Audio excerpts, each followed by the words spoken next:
There he is, Alex All Munoz right. Guijaro. Look at you, man. How you doing? Hi, Jay. Doing fantastic. How are you? Good, man. What an absolute pleasure to have you on the show, Alex. I mean, a delightful and beloved soul here in Nashville, Thank you. artistic fire scorcher, and a hidden talent for golf and tennis as well. So welcome, Alex. Thank you so much.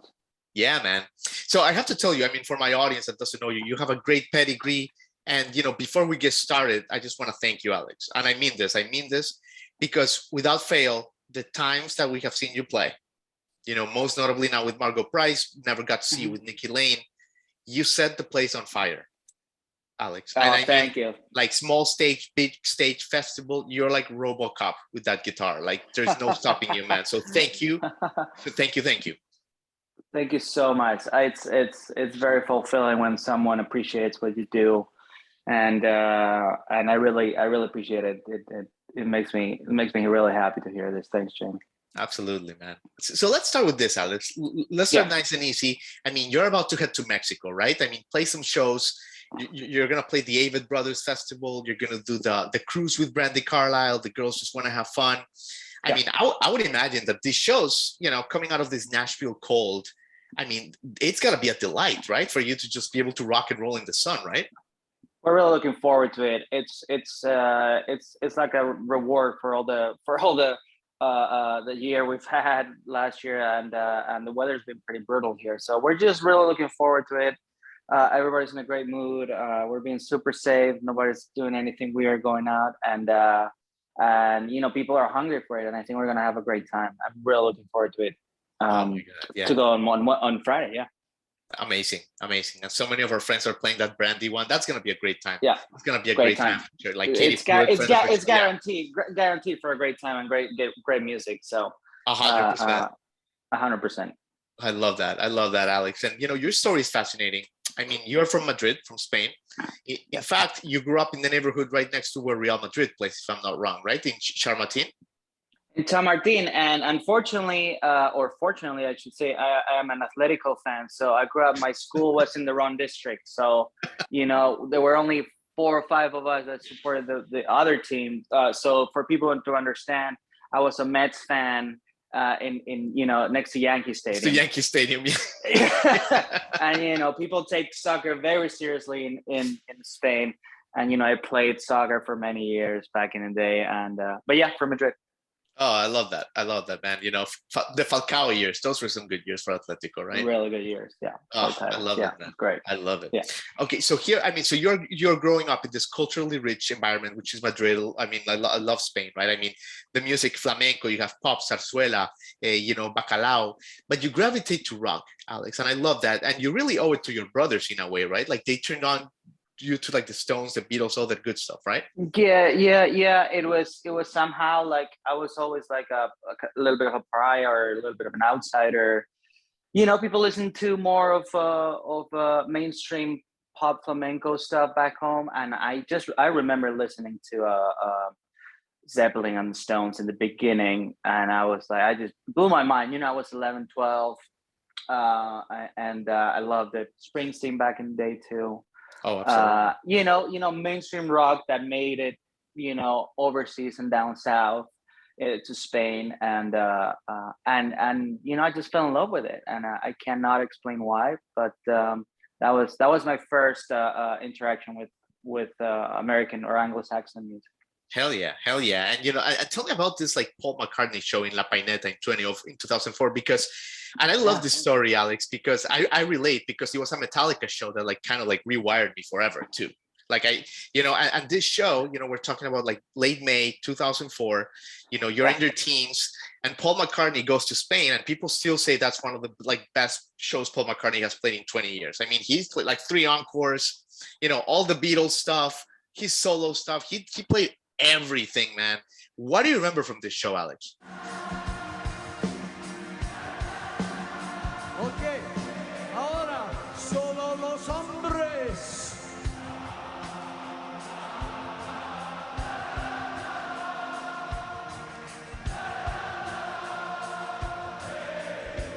Y ahora solo las mujeres.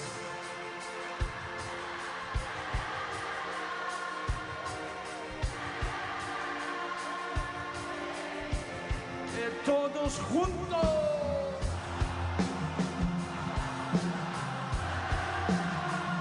I think it was May 29th. It's late May, and I had, so the Beatles, the 27 album, the compilation came out, somewhere in those years, and that was my one of my first interactions with the Beatles, and and I just my dad got tickets, got 4 tickets, and I was too little to go in the pit, because in Europe the shows, there's the GA is real GA. You got to go in the pit. There's no. It's really intense, right? Like people camp out days in advance, right? Yeah, I've seen some wild shows like later, like ACDs and stuff, and it's just wild. You're risking your life. But Paul McCartney had really good seats, in front of him, and he, with amazing band, Abe Laboriel and Rusty and all those guys, Brian, Ray, an incredible band, and it sounded like the record, and it blew my mind the way he was singing, and it was the first time that I went to a show and I could sing the songs. I knew the songs, and he sang the songs. Unbelievable. And it sounded so good, and it was just like, oh my god, and everybody was singing the songs, everybody, because they're all hits. It's like a Beatles show or a Petty show. Everybody in the songs, and I just fell in love with it, and it just sounded so good. And I remember being there in La Pineda in Madrid, and it was so good. It was just so good, and I was a kid, I was 13. Yeah, that'll do it. That'll fuck you up for life. Yeah, absolutely, man. Yeah. No Power Rangers, none of that shit after that. Absolutely, dude. No, man, it was just like got me a guitar and just started playing. Yeah, started playing, and you eventually end up in Berklee. We're gonna have to fast forward here, because I could talk to you for 17 hours, Alex. And I could talk to you for days, man. Fast forward. Yeah, that's a good fast forward. I could do like a whole season on your life. It's so fascinating. but yeah, seriously, episode 6, Berklee. But like you kick ass in Berklee. You eventually find yourself in Nashville. Right? Which is you play with Nikki Lane, but first, like, you start hustling, you start doing the honky tonk, like you pay your dues in Nashville. Alex, tell us a little bit about what that was like, right? Like those years where, like, you're like such a great player in Spain, and you make it to Nashville, but like, man, like everybody here has to hustle, like like playing, recording, like that hustle, like those days where you were like really putting the work in.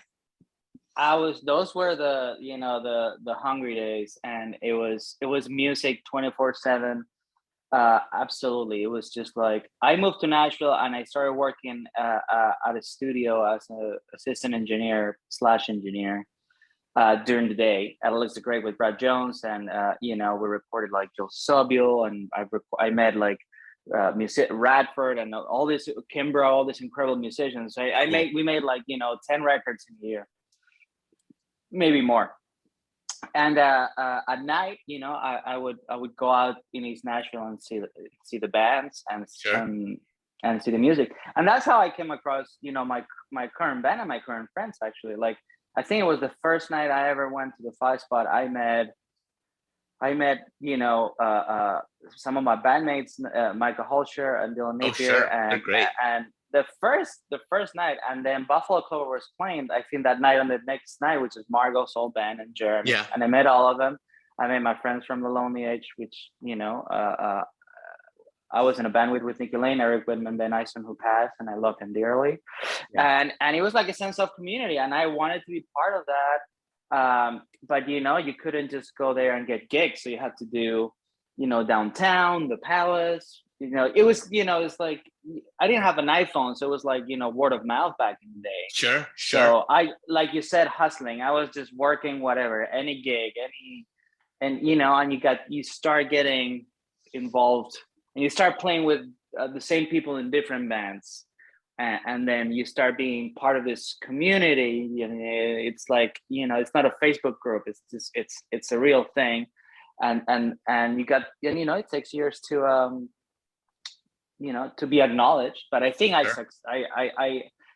think I made it when I started touring with Nikki, and you start traveling and going around in circles. We've all done it, and you start coming back to the same towns, and people were like, "Hey, Alex, what's up? Good show," and whatever, and it's rewarding, because you're in a band for 20 hours to play a couple shows, and you know, you do it for 6 months or 9 months, and you know, you gotta love it. And I loved it. I still love it, but you know, you gotta be 21, 22 to do those sorts of things. But that's how I got started. And I definitely went through the loop, you know, like a couple of times.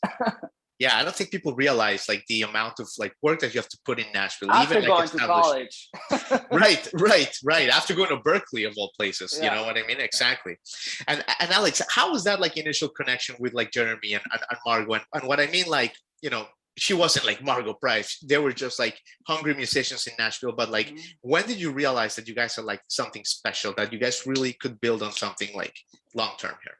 We became pretty good friends pretty fast, and we were all in East Nashville, Inglewood area, and I was a fan of the band. I wanted to be in their band, or Lonely Age, or those East Nashville bands. So I was just like, I'll be like the annoying guy, or the guy, not the annoying guy, but the geek with all the recording gear and the weird instruments. That's why I started playing so many instruments as well, because like, you cannot, I'm not going to be just a guitar player in Nashville, because, you know, everybody's better than everybody else. So I started hanging around and, you know, going to the house and, you know, playing music and guitars and pedal steels and whatever. And then, you know, they had songs for an upcoming album, and I ended up just doing demos for free and stuff. This is, you know, still Buffalo Clover. And then, you know, doing those demos in their basement, I was like, this is really cool. You know, this is good stuff. This could be a real album, or real, you know, I'm part of something that is really good. Yeah. So that's, you know, and this is like 2013, you know, it's a long time ago, 14. It's a long time ago, but it also hasn't, right? Like it how you guys have grown as a band. It also has been pretty amazing. Yeah. I mean, it's time, and, you know, and practice, and it's a craft. So it's not going to be overnight. No, sure it's not. Success can be overnight, but talent or dedication, definitely not, you know? Yeah. So there's a lot of work behind. There's a lot of songs. There's a lot of bad songs, sure. You know, because you got to write 100 to have like a couple of good ones. True. Or you got to play 1,000 gigs to be, you know, at least somehow good. Exactly. But you got to love it, and we loved it. And, you know, back in the day, like you said, it was something like 8 years ago. Just a good sense of community, I think, and no social media. Right. That fucked up everything. I'm with you, man. Shit. It's crazy. It's changed our lives. And we all have it because we kind of need it, otherwise you're out of the loop. But right, you know, it's I'm a nostalgic guy, but I love nostalgia by default. So I love just you know where to be on Tuesday or Wednesday or Thursday. Right, everybody was going to be there because, you know, that's how it was. Right, and you know. And there was like a sense of anticipation, right? Like, I hope this person's there. Like, who am I going to see tonight? Yeah, exactly. And you don't have to see anyone's story and like, okay, I guess they're there. Right. Just go there and live it for yourself. But you know, we'll see what the future takes us. I love it, Alex. And, you know, I'd be remiss if, you know, one of the great, probably your most amazing title, and I have to talk about this, Alex, a little bit, is you're a cancer survivor, man.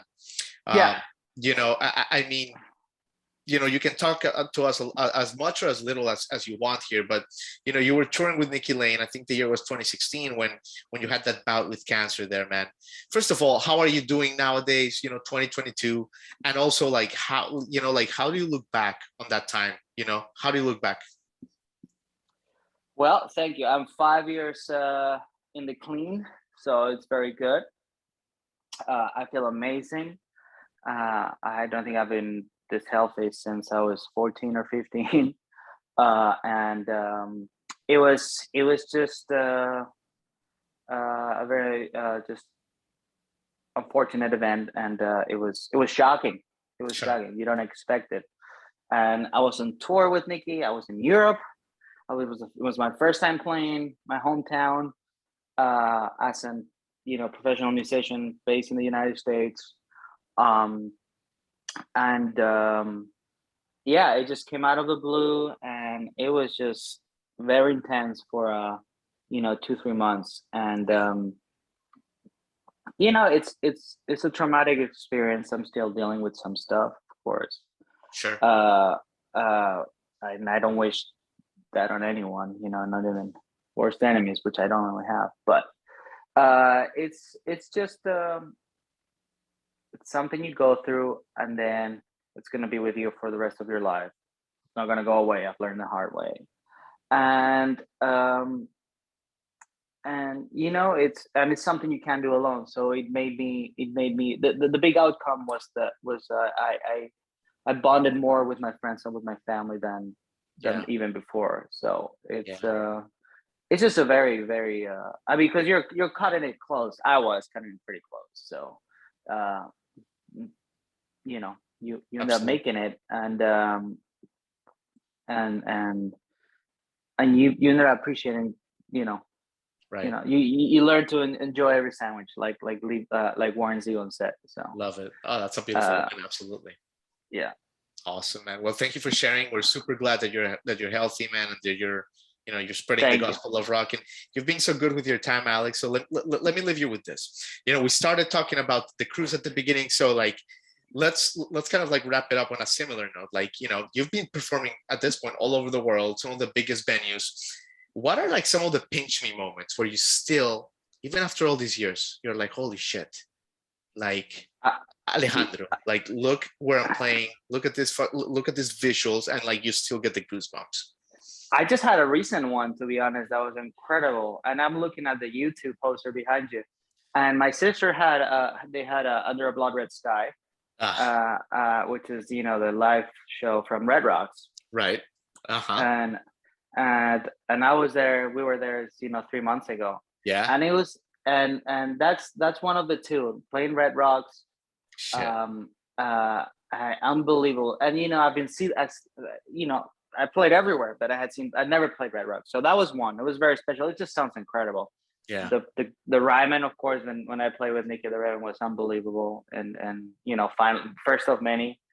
And then playing back home for the first time, playing in Madrid for the first time, it was kind of like a prodigal son moment. Yeah. Coming back, because after doing it I think it was my 7th year after moving to Nashville. Yeah, it was my 7th year, so I never played back home. And not many people know this, but we sold out 2 nights in Madrid. It was an acoustic, kind of smaller show, but we sold out the venue, and I knew I was going under the knife on a Monday, and we played Saturday and Sunday. Wow. So I knew I was sick. I knew I was very sick, but the show must go on, It's like, it was so bitter to like finish the show on Wednesday and on Sunday, sorry, and not being able to go out and celebrate with friends because I had to be up at 6 to go into the surgery. So that was like a surreal moment. That was like that's like a surreal moment. But yeah, those 3 are up. Hometown, Ryman, and Red Rocks are very, very cool. Amazing, Alex Munoz. Hopefully more. Absolutely, we're just getting started, man. We're just getting started, and and you're gonna have to come back because I have another 50 questions to ask you, man. But for today, anytime. Man, you've said it all. What a soul, man. What a soldier. What a musical soldier you are. We're so honored to like breathe in the same city that you are, brother. Thank you so much for your time. Thank you so much. All right, you take care. All right, man. Take care.